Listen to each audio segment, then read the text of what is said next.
Dobar dan, dobrodošli u recepturu. Danas pravim tortu od mrkve koja je savršena za svečane prilike poput predstojećeg Uskrsa.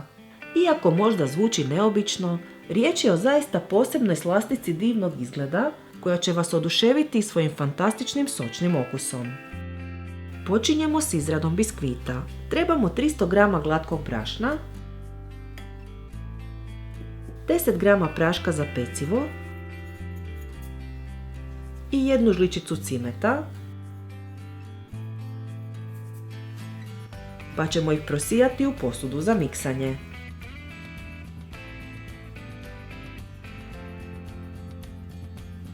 Ubacit ću i 250 g šećera, pa sve kratko izmiješati.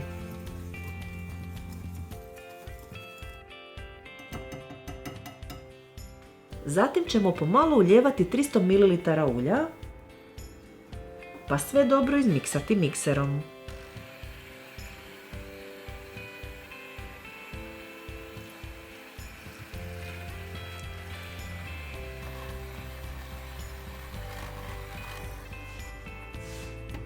Trebamo i 4 jaja koja ćemo jedno po jedno dodavati u smjesu.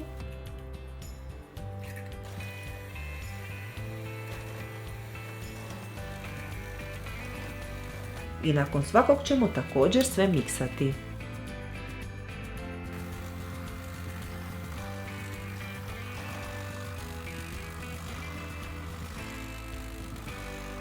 Ubacit ćemo i 100 ml kiselog vrhnja.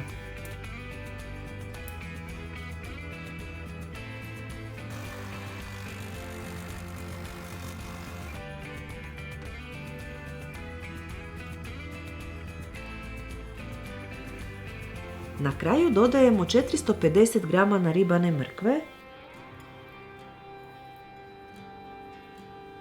kao i 100 g sjeckanih oraha, pa ćemo završno ručno izmiješati smjesu da se svi sastojci prožmu.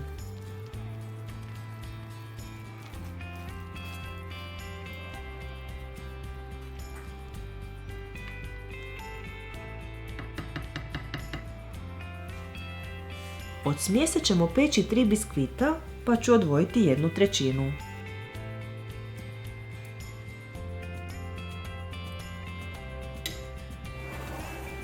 Sipam je u kalup za torte promjera 26 cm, na čije sam dno prethodno stavila papir za pečenje.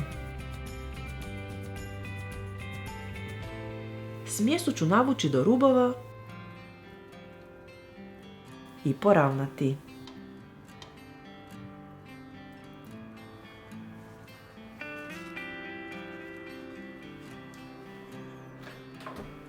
Biskvit se peče u zagrijanoj pećnici na 160 stupnjeva 45 minuta. Kad je biskvit pečen, vadimo ga van. Odmah ćemo ga obrubiti nožićem, pa zajedno s papirom za pečenje ostaviti da se ohladi na sobnu temperaturu. Na isti način ispeći ćemo i preostala 2 biskvita. Nakon toga ćemo izraditi kremu. Trebamo 250 g maslaca ili margarina,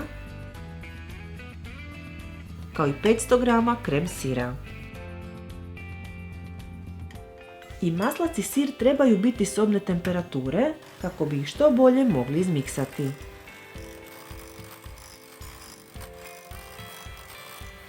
Sipat ću 250 g šećera u prahu, pa kratko izmiksati.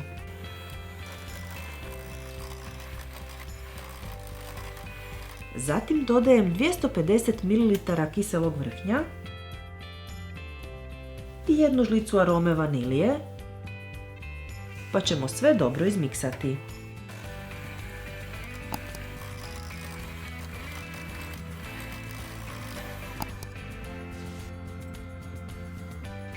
Od kreme ću odmah odvojiti 150 g za ukrašavanje torte, pa je pomiješati s narančastom bojom u gelu. Ovaj dio kreme ide u frižider gdje čeka završno ukrašavanje. Ostatak kreme izvagat ćemo na 3 jednaka dijela.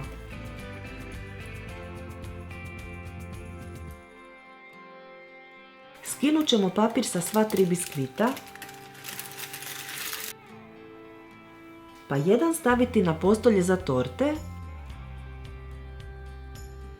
i oko njega postaviti i stegnuti obruč. Na njega ću staviti prvi sloj kreme, pa sve premazati i poravnati.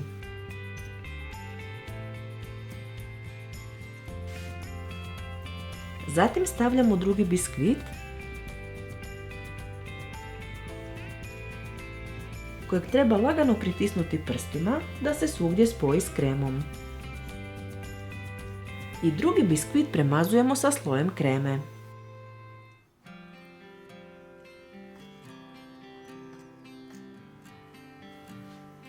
Sve još jednom ponavljamo s trećim biskvitom. Utisnut ćemo ga ponovo s prstima, premazati sa završnim slojem kreme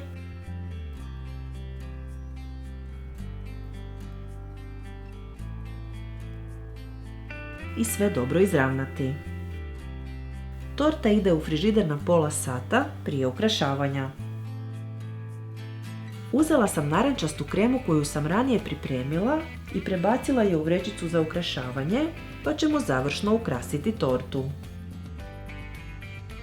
Torta ide na hlađenje u frižider preko noći. Kad se torta ohladila, treba je obrubiti nožićem, maknuti kalup te zagladiti kremu sa strane. Kao što možete vidjeti, torta izgleda odlično, a kad je probate, sigurna sam da ćete uživati u prekrasnim okusima. Ako vam se dopao ovaj video, dajte nam like i ostavite komentar, te ne zaboravite zapratiti naš kanal i stisnuti zvonce kako bi dobili obavijesti o novim receptima. Sve naše recepte možete naći i na web stranici receptura.com. Bye!